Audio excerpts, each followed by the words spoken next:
Hello friends, সাজেশনের দ্বিতীয় দিনে তোমাদের সকলকে স্বাগত। আমরা দ্বিতীয় পর্যায়ক্রমিক মূল্যায়নের সাজেশান প্রেজেন্ট করছি। আগে একটি ভিডিওতে সাজেশানের প্রথম দিন ছিল, আজ দ্বিতীয় দিন। দ্বিতীয় দিনে খুবই ইম্পর্টেন্ট বেশ কয়েকটি সাজেশান রয়েছে। যেহেতু আমাদের সামনে দ্বিতীয় পর্যায়ক্রমিক মূল্যায়নের পরীক্ষা এসে গেছে, তাই বেশ কয়েকটি সাজেশান নিয়ে আমি উপস্থিত হয়েছি, এই সিরিজটা শুরু করেছি। তো দেখে নেওয়া যাক আজকের জন্য কি কি কোয়েশ্চেন রয়েছে। প্রথম কোয়েশ্চেন বলছে 50 লিটারে 30% এর মান কত। 50 লিটারে 30%-এর মান আমাদেরকে বার করতে হবে। তাহলে আমরা অঙ্কটা কিভাবে সলভ করতে পারি? প্রথমে 50 লিখে দেবো আমরা, প্রথমে 50 লিখে দেবো আমরা, 50 লিখে দেবো, এবং তার সাথে কি বলেছে? লিটারের বলেছে। তাহলে লিটারের মানে কি? গুণ। লিটারের সঙ্গে এর রয়েছে, এর মানে হচ্ছে গুণ। 30% মানে আমরা কি জানি? আচ্ছা, 30% আমি আগে লিখেই নিচ্ছি। তো 50 যেমন আছে লিখে দেবো, ইন্টু দেবো 30% মানে হচ্ছে 30/100। যারা আগের ভিডিওটা দেখেছো তারা নিশ্চয়ই বুঝেই গেছো কেন 30/100।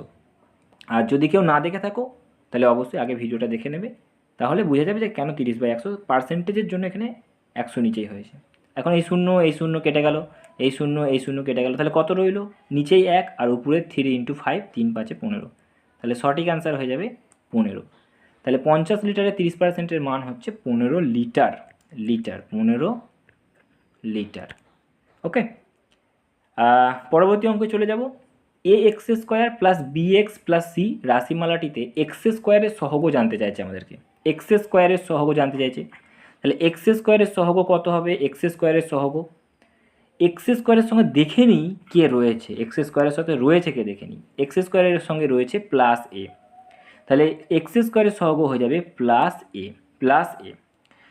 তারপরে প্রশ্ন কী হচ্ছে? এক্সের সহগ জানতে চাইছে। তাহলে এক্সের সঙ্গে রয়েছেটা কি? এক্সের সঙ্গে রয়েছে +b।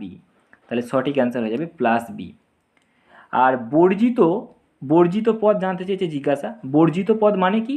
বর্জিত পদ মানে হচ্ছে যার সাথে কোনো x² নেই, এক্সও নেই। তার মানে কি রয়েছে? এই যে ধ্রুবক, একে বলা হয় ধ্রুবক। বর্জিত পদ মানে ধ্রুবক। কোথাও ধ্রুবক কথাটা ইউজ করা হয়ে থাকে। তাহলে +c অ্যান্সার হয়ে যাবে। তাহলে +c সঠিক অ্যান্সার হয়ে যাবে +c। দেখে নিই পরবর্তী অঙ্ক আমাদের কী রয়েছে।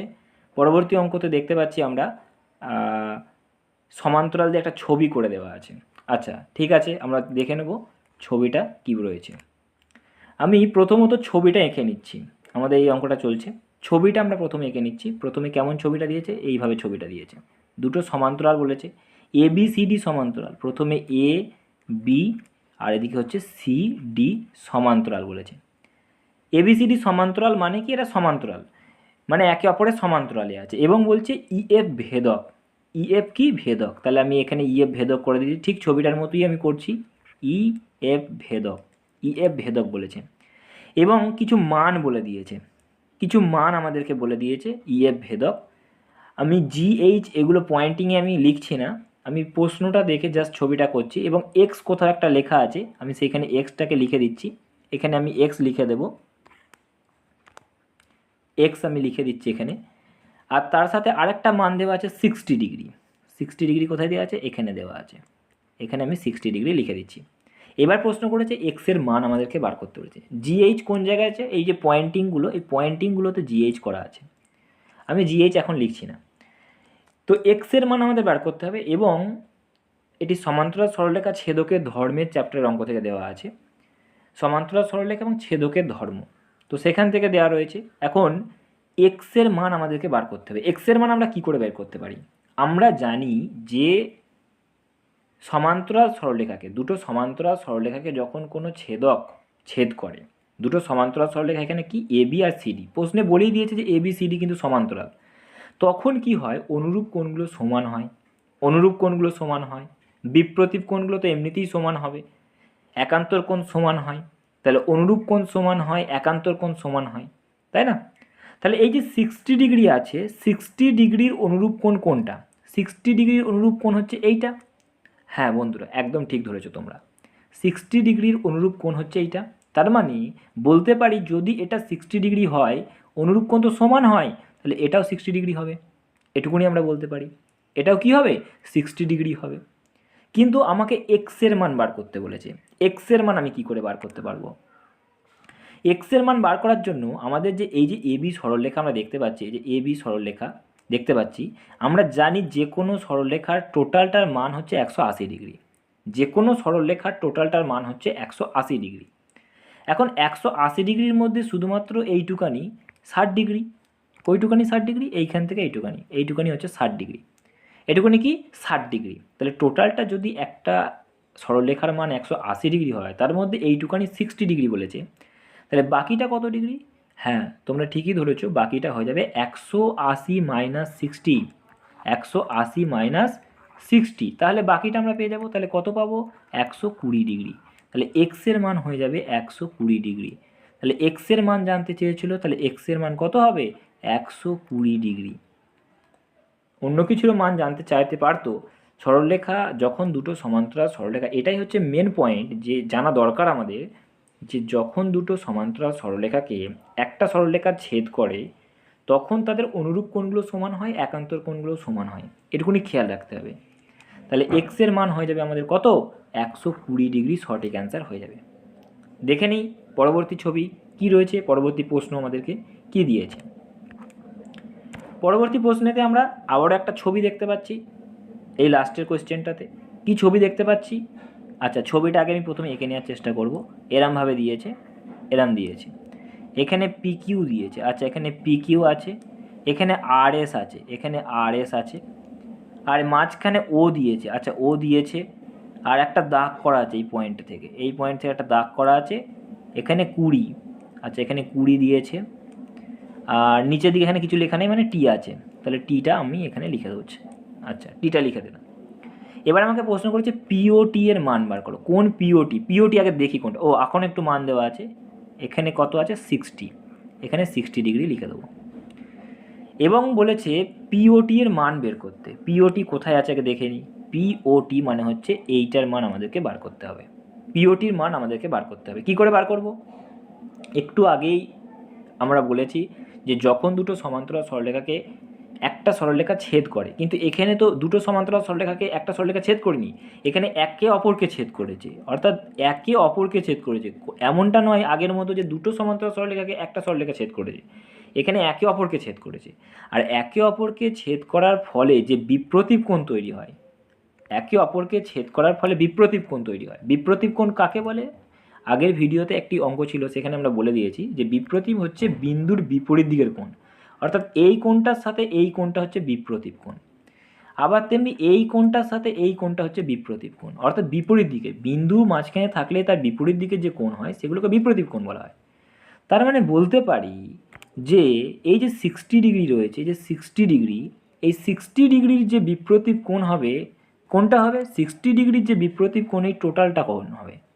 60 ডিগ্রি বিপ্রতীপ কোণ হবে টোটালটা, কিন্তু তার মধ্যে শুধুমাত্র অল্প একটুখানি নাকি 20 ডিগ্রি বলে দেওয়া আছে। তাহলে বাকিটা কত হবে? বাকিটা অবভিয়াসলি 60 থেকে 20 বিয়োগ হয়ে যাবে। তাহলে 60 থেকে 20 বিয়োগ হয়ে গেলে কত হয়? 40। তাহলে এই 40 ডিগ্রি হয়ে যাবে বাকি কোণটা। এই ছিল অঙ্ক, অত্যন্ত সোজা অঙ্ক, দেখে মনে হচ্ছে শক্ত, আর টেক্সট বইয়ে দেওয়া আছে এই টাইপের অঙ্ক। এগুলো ইম্পর্টেন্ট অঙ্ক এই সেকেন্ড ইউনিটের পরীক্ষার জন্য। তো সেই ইম্পর্টেন্ট বাছাই করা অঙ্কগুলোকে এখানে নিয়ে আসা হয়েছে। তোমরা অবশ্যই ভালো করে খেয়াল করবে, দেখবে, পয়েন্টে পয়েন্টে লক্ষ্য রাখবে। যদি বুঝতে অসুবিধা হয় কমেন্টে অবশ্যই জানাবে। ওকে, তাহলে সঠিক অ্যান্সার কত হয়ে যাবে? পিওটির অ্যান্সার হয়ে যাবে 40 ডিগ্রি। সঠিক অ্যান্সার হয়ে যাবে 40 ডিগ্রি। ওকে বন্ধুরা, চলে নিয়ে পরের অঙ্কে কী রয়েছে। কি বলেছে? 0.1 বলছে 0.1 এর মানে হচ্ছে গুণ 1%।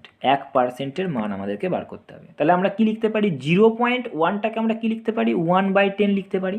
কেন লিখতে পারি? কারণ এক ঘর আগে দশমিক আছে, এক ঘর আগে দশমিক আছে, তাহলে 1/10 লিখতে পারি।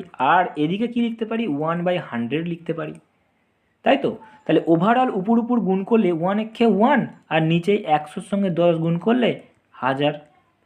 তার মানে একের পিঠে 3টে শূন্য, একের পিঠে 3টে শূন্য, অর্থাৎ 1000 দিয়ে যদি 1কে ভাগ করি তাহলে আমার কী আসবে? 3 ঘর আগে দশমিক আসবে। যেহেতু একের পিঠে 3টে শূন্য, তাহলে 3 ঘর আগে দশমিক আসবে। তাহলে উপরে তো একটাই সংখ্যা রয়েছে না, তাহলে 3 ঘর বানাতে গেলে এখনও 2টো শূন্য দিতে হবে। তাহলে সঠিক অ্যান্সার হয়ে যাবে 0.001। এখন কিন্তু 3 ঘর আগে দশমিক রয়েছে। এটা কেউ অ্যান্সারটা এইভাবেও লিখতে পারে 0.001। 0.001 মানেও যা, 0.001 মানেও তাই। 3 ঘর আগে কিন্তু দশমিক, অর্থাৎ 1000 দিয়ে যখন 1কে ভাগ করা হবে তখন 0.001 এই অ্যান্সারটা আসবে। তো আশা করি বন্ধুরা ব্যাপারটা বুঝেই নিয়েছো। পরবর্তী অঙ্কটা দেখে নিই আমাদের কি রয়েছে। দুটি ত্রিভুজের সর্বসমতার শর্ত আর এইচের শর্তটা লিখতে বলেছে। দুটি ত্রিভুজের সর্বসমতার আর এইচের শর্তটা লিখতে বলেছে। তো এর জন্য আমরা দেখে নেব কিভাবে আমরা করতে পারি। আচ্ছা, দুটি ত্রিভুজের সর্বসমতার আর এইচের শর্ত লিখতে বলেছে। আচ্ছা, দুটি ত্রিভুজের সর্বসমতা হওয়ার জন্য 4টে শর্ত মেনটেনিং করতে হয়। দুটি ত্রিভুজের সর্বসমতা হওয়ার জন্য 4টে শর্ত টোটাল আছে। এক তো বাহু বাহু বাহু, দ্বিতীয়ত হচ্ছে বাহু কোণ বাহু, তৃতীয়ত হচ্ছে কোণ বাহু কোণ, আর 4 নম্বর হচ্ছে আর এইচ এস। আর এইচ এস মানে পরিষ্কার ভাষায় বলতে গেলে সমকোণ অতিভুজ আর বাহু। সমকোণ অতিভুজ আর বাহু। আচ্ছা, এটাকে যদি আর এইচ এসটাকে একটু ডিটেলসে বলি তাহলে এই 4 নম্বর ফর্মুলাটা কি বলছে, একটি সমকোণী ত্রিভুজের অতিভুজের দৈর্ঘ্য ও একটি বাহুর দৈর্ঘ্য অপর একটা সমকোণী ত্রিভুজের অতিভুজের দৈর্ঘ্য ও একটি বাহুর দৈর্ঘ্যের সমান হলে তাকে আমরা সমকোণ অতিভুজ বাহু বা আর এইচ এর শর্ত বলবো। তাহলে এইটাই হচ্ছে আর এইচ এর শর্ত। চাইলে অন্য ফর্মুলা জানতে চাইতো, সেখানে এস এস এস মানে বাহু বাহু বাহু, এই যে 1 নম্বরটাই রয়েছে। তারপরে রয়েছে এস এ এস বাহু কোণ বাহু, এই যে 2 নম্বরটাই রয়েছে। তারপরে এ এস এ মানে কোণ বাহু কোণ, 3 নম্বরটাই রয়েছে। আমাদের কিন্তু 4 নম্বরটা অর্থাৎ আর এইচ এর শর্তটা জানতে চেয়েছে। কি না, একটা সমকোণী ত্রিভুজের অতিভুজের দৈর্ঘ্য ও একটি বাহুর দৈর্ঘ্য অপর একটা সমকোণী ত্রিভুজের অতিভুজের দৈর্ঘ্য ও একটি বাহুর দৈর্ঘ্যের সমান হলে তাকে আমরা সমকোণ অতিভুজ বাহু বা আর এইচ এর শর্ত বলবো। তো বিষয়টা বুঝিয়ে নিয়েছো বন্ধুরা নিশ্চয়ই। তোমরা জানো, আমি জানি যে তোমরা জানো সবই, তবু একবার এটা চেক করে নেবে। পরের কোয়েশ্চেন দেখে নিই কী বলছে। পরের কোয়েশ্চেন কি, দুটি শরবতের একটিতে জল ও চিনির অনুপাত। দুটো শরবত রাখা আছে, দুটো শরবত ধরা যাক, এটা 1 নম্বর শরবত, এটা 2 নম্বর শরবত। এই শরবতে কি হয়েছে, জল ও চিনির অনুপাত প্রথমটাই বলছে 7:2, এটা প্রথম শরবত, এটা দ্বিতীয় শরবত। এই দুটো শরবত রয়েছে। কি বলছে, প্রথমটাতে জল আর চিনি নাকি 7:2 অনুপাতে রয়েছে। জল আর চিনি, জলটাকে আমি ওয়াটার লিখছি আর চিনিটাকে আমি সুগার লিখছি, এস ফর সুগার মানে চিনি। কত রয়েছে, 7:2 অনুপাতে। 7:2 অনুপাতে রয়েছে, 7:2 অনুপাতে রয়েছে। এখন অপরটিতে বলছে এই ওয়াটার ইস টু সুগার মানে জল ইস টু সুগার কত, 8:3 অনুপাতে রয়েছে। এটাই নাকি 8:3 অনুপাতে রয়েছে। এবার আমাদেরকে বলেছে কোন শরবতটা বেশি মিষ্টি, কোন শরবতটা নাকি বেশি মিষ্টি।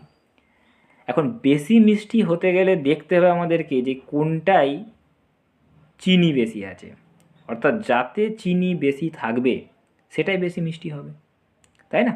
হ্যাঁ, এটা তো কমন ব্যাপার যে যাতে চিনি বেশি তাতে মিষ্টি বেশি। তাহলে চিনির পরিমাণটা আমাদেরকে বার করতে হবে, চিনি মানে সুগারের পরিমাণটা আমাদেরকে বার করতে হবে, সুগারটা বার করতে হবে। সুগার শেষে, শেষে মানে কত, 2। এই প্রথম পাত্রে সুগার শেষে আছে, তার মানে আমরা বলতে পারি 2 আছে সুগার। এবং সুগার যদি 2 হয় তাহলে এখন আমরা এক কাজ করতে পারি, এই নিচেই দুটো ইস্টুকে যোগ করব। আমরা ইস্টুকে যোগ করব মানে কত করব, 7:2 মানে 7 আর 2 9। তাহলে আমরা এখান থেকে সুগারটা পেয়ে যাব, সুগারটা 2 রয়েছে, নিচেই 9। আর দ্বিতীয়তে সুগার কত, সুগার 3, তাহলে সুগার 3 হবে এবং নিচেই কত হবে, 8 আর 3 হচ্ছে 11, নিচে কত হবে 11। তাহলে দ্বিতীয় পাত্রের আমরা সুগারের পরিমাণটা যদি দেখি তাহলে আমরা দেখতে পাচ্ছি 3/11। কীভাবে হলো, 3 হচ্ছে সুগারের পরিমাণ, তাহলে উপরে 3 লিখেছি এবং টোটাল যে 8:3 আছে তাহলে 8 আর 3 যোগ করে 11 আমরা এখানে লিখে দিতে পারি।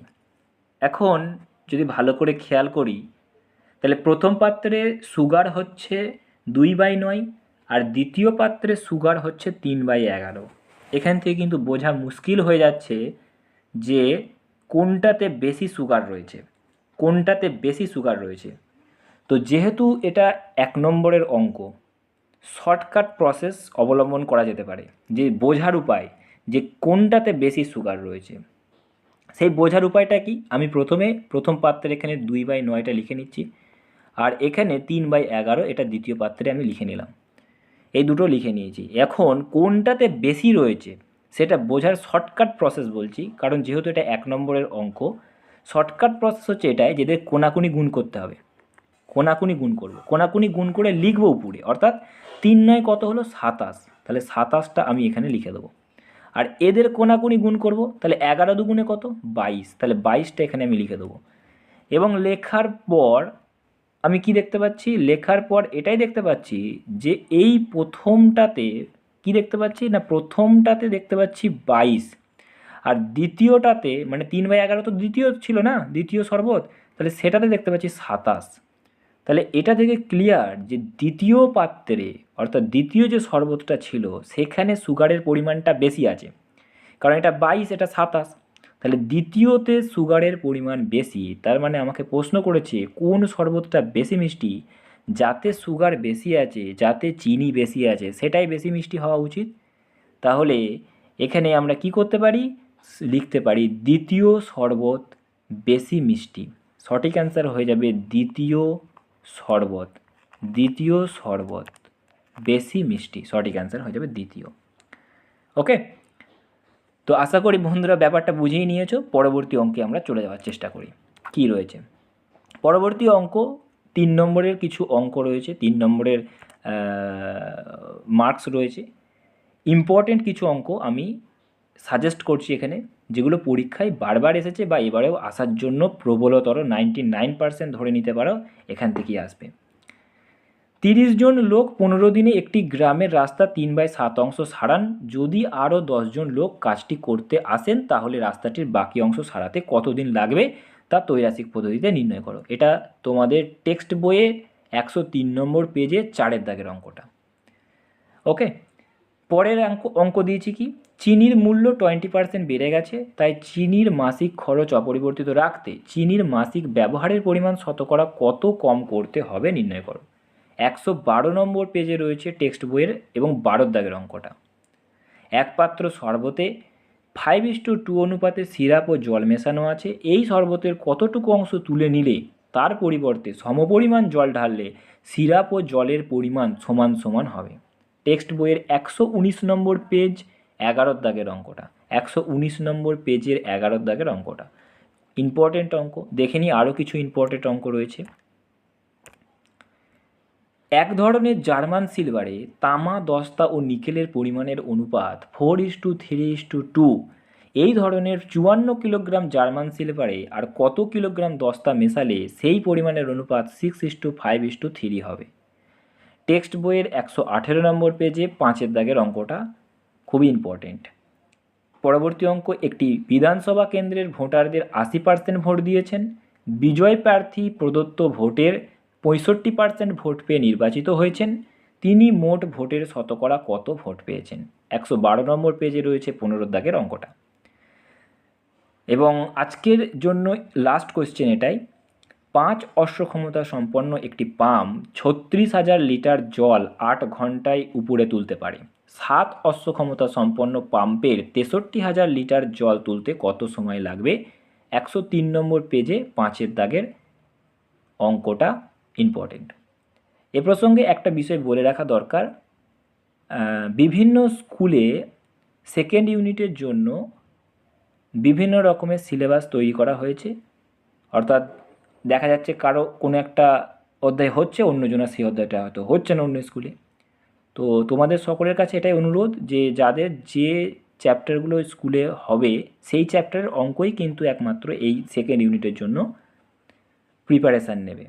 এক্সট্রা যদি চ্যাপ্টারের কোনো অঙ্ক হয়ে থাকে সেটা কিন্তু এই মুহূর্তে প্রিপারেশান নেওয়ার দরকার নেই, সামনে দ্বিতীয় পর্যায়ক্রমিক মূল্যায়ন রয়েছে। তো আমি সমস্ত স্কুলের ভেবে সেই রকম ভেবেই সাজেশানটা বানাচ্ছি। আরও কিছুদিন সাজেশান আমি এখানে প্রোভাইড করব, যাতে করে তোমাদের পরীক্ষাটায় অনায়াসে তোমরা খুব ভালো রেজাল্ট করতে পারো। তো আজকের পর্যন্ত এখানেই। ওকে বন্ধুরা, সো বাই বাই।